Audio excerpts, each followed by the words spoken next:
બપોરે જમવાનું બનાવીએ ત્યારે બીજું કંઈ વધે કે ના વધે, પણ રોટલી તો વધવાની જ છે. તો આ રોટલીનો આપણે ક્યાં ઉપયોગ કરતા હોય કે રોટલી છાશવાળી વઘારતા હોય અથવા કડકડી વઘારતા હોય. પણ કિચન સિરીઝમાં હું શીતલ, અને આજે આપણે આ વધેલી રોટલીમાંથી એક એવો ચટપટો નાસ્તો બનાવશું કે જે એક વખત બનાવીને અઠવાડિયા સુધી સાચવી શકાય છે.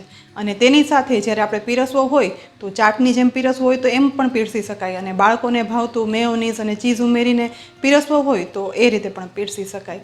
તો આ એક અનોખી રેસીપી જોતા પહેલાં અમારી ચેનલ જો ન સબસ્ક્રાઈબ કરી હોય ને તો જરૂરથી કરી લેજો, અને બાજુમાં આપેલ બેલ આઇકન પણ પ્રેસ કરી દેજો, જેથી દરરોજ અપલોડ થતા અમારી ચેનલના વિડીયો તમે રેગ્યુલર જોઈ શકો.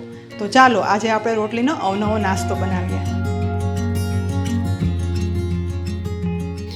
અહીં મારે આજે 2 થી 3 બનાવેલી રોટલી હતી, તેની સાથે એક પરોઠું પણ વધ્યું હતું.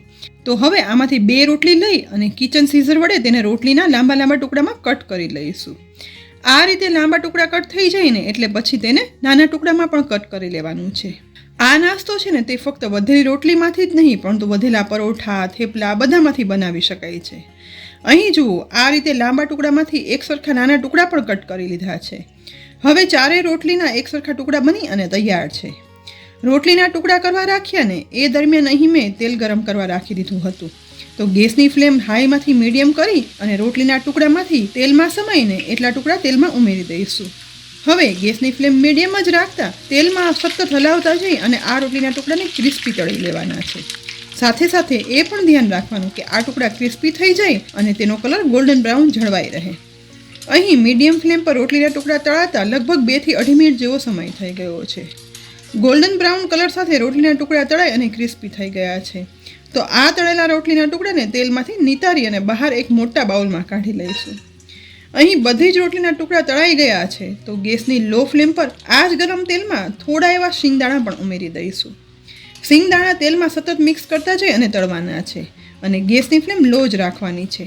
માત્ર 1 થી 1.5 મિનિટ આ રીતે તળાતા સહેજ ડાર્ક કલરના શિંગદાણા એકદમ ક્રિસ્પી તળાઈ ગયા છે. તો તળેલા શિંગદાણાને પણ તેલમાંથી બહાર કાઢી અને તળેલી રોટલીના ટુકડા સાથે ઉમેરી દઈશું. બધા શિંગદાણા ઉમેરાઈ ગયા પછી જે કઢાઈમાં તેલ ગરમ કર્યું હતું ને તેમાં માત્ર 2 ટીસ્પૂન જેટલું તેલ બાકી રાખી દઈશું. એટલે ગેસની લો ફ્લેમ પર 2 ચમચી તેલમાં 1 ટીસ્પૂન વરિયાળી ઉમેરશું. સાથે મીઠા લીમડાના પાન ઉમેરશું અને લીલા મરચાંના ટુકડા પણ ઉમેરી દેવાના છે. બધું ગેસની લો ફ્લેમ પર સાતળશું. ફક્ત આ રોટલીમાં જ નહીં પણ કોઈ પણ ચેવડો કે મમરા વઘારીએ ને ત્યારે આ રીતે વરિયાળી અને લીલા મરચાંનો વઘાર બહાર રેડીમેડ મળતા ચવાણા અને ચેવડા જેવી જ ફ્લેવર આપે છે. 1 મિનિટ સુધી સતત મિક્સ કરતા જઈ લીલા મરચાં અને લીમડા એકદમ ક્રિસ્પી થઈ ગયા છે, અને મીઠા લીમડા અને વરિયાળીની ખૂબ સરસ સુગંધ આવી રહી છે, અને મરચાંના કલરમાં પણ ડાર્ક ગોલ્ડન બ્રાઉન થઈ ગયો છે. બસ આવો વઘાર થાય ને એટલે તેમાં 1/8 ટીસ્પૂન હિંગ ઉમેરી દઈશું. સાથે 1/2 ટીસ્પૂન હળદર પાવડર ઉમેરશું. હળદર ઉમેર્યા પછી વઘારમાં સહેજ એવી મિક્સ કરી દેવાની છે. ત્યારબાદ ગેસ બંધ કરી આ ગરમ વઘાર તળેલા રોટલીના ટુકડા અને શિંગદાણામાં ઉમેરી દઈશું. વઘાર ઉમેર્યા પછી તેમાં 1 ટીસ્પૂન લાલ મરચું પાવડર ઉમેરશું. સાથે 3/4 ટીસ્પૂન મીઠું પણ ઉમેરી દઈશું. તેની સાથે 1/2 ટીસ્પૂન ખાંડનો પાવડર પણ ઉમેરી દેવાનો છે. સાથે ખટાશ માટે 1/2 ટીસ્પૂન આમચૂર પાવડર પણ ઉમેરી દેવાનો છે. હવે 1/2 ટીસ્પૂન ચાટ મસાલા પાવડર ઉમેરશું, જેથી બાળકોને આ નાસ્તો છે ને તે બહુ જ પસંદ આવે. ત્યાર પછી બધું એકદમ સરસ રીતે મિક્સ કરવાનું છે. થોડા એવા વધારે ટુકડા કરતા જઈ અને એકદમ સરસ રીતે મસાલો મિક્સ કરી લેવાનો છે. બધો મસાલો વ્યવસ્થિત મિક્સ થઈ જાય ને એટલે હવે સ્વાદ મુજબ જેટલી પસંદ હોય ને તે પ્રમાણે ઝીણી સેવ ઉમેરી દેવાની છે. ગરમા ગરમ ક્રિસ્પી રોટલીનો ચેવડો બની અને તૈયાર છે. આ ચેવડો એક વખત બનાવી અને પછી નોર્મલ ચેવડાની જેમ એરટાઇટ કન્ટેનરમાં ભરી અઠવાડિયા સુધી સાચવી શકાય છે. હવે આ રોટલીનો ચેવડો તૈયાર છે. તો આપણે તેમાંથી 2 અલગ અલગ રીતે સર્વ કરશું, જેથી બાળકોને અને મોટા બંનેની ડિમાન્ડ એક જ ચેવડામાં પૂરી થઈ જાય. જેના માટે બનાવેલા ચેવડામાંથી થોડો એવો ચેવડો છે ને એક ડીશમાં લઈશું. હવે આ ચેવડામાં થોડી લીલી ચટણી ઉમેરશું. સાથે લસણની લાલ ચટણી પણ ઉમેરી દઈશું. તેની ઉપર ખજૂર આંબલીની ચટણી પણ થોડી ઉમેરી દેવાની છે. આ બધી ચટણી છે ને તે તમારા સ્વાદ પ્રમાણે તમારે ઉમેરવાની. હવે બધી ચટણી ઉમેરાઈ જાય ને એટલે સાથે સમારેલા ટમેટાના ટુકડા ઉમેરશું. તે જ રીતે સમારેલી ડુંગળી પણ ઉમેરી દઈશું. ઉપરથી થોડી એવી સમારેલી કોથમીર ઉમેરશું અને છેલ્લે ચાટ મસાલા પાવડર ઉમેરી દઈશું.